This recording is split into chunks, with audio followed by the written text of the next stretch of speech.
हरी कंकेड़ी मंडप मेड़ी वहां हमारा वासा, जहां पर हरा वृक्ष है वहां पर मेरा निवास स्थान है। ये कौन कहते थे? जाम्बो जी। उस समय जाम्बो जी ने ये कल्पना की थी कि हरे वृक्षों को मत काटो। आप सोचो उस समय 1730 के समय इतना प्रदूषण कहां था? इतनी गाड़ियां थी क्या? इतना धुआं था क्या? नहीं था। तो सोचो उस समय के हमारे संत महात्मा कितने मतलब दूरदृष्टि की सोच रखते थे। उनको पता था कि पेड़ पौधे बहुत जरूरी है। तो अपना एक नया संप्रदाय स्थापित करके गए, विष्णुई संप्रदाय। और विष्णुई संप्रदाय के उन्होंने 29 नियम के 29 धर्मरी आखड़ी हृदय धर्यो जोय, जाम्बो जी कृपा करे तो विष्णुई होए।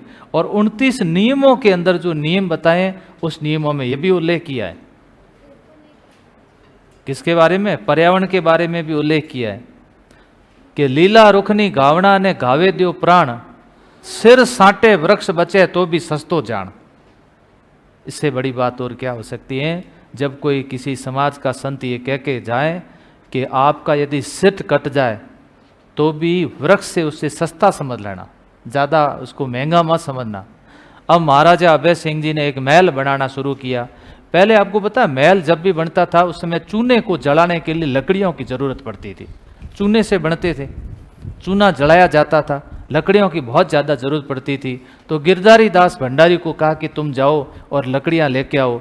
आप हरे वृक्ष ज़्यादातर किस क्षेत्र में मिलेंगे? आज भी आप चले जाना, जहाँ पर विष्णुई समुदाय ज़्यादा है वहाँ पर एक तो वृक्ष मिलेंगे, पशु पक्षी अनाप शनाप मिलेंगे, हिरण वगैरह। वहाँ पता चल जाएगा कि ये विष्णुई बेल्ट है, ये विष्णुइयों का इलाका है।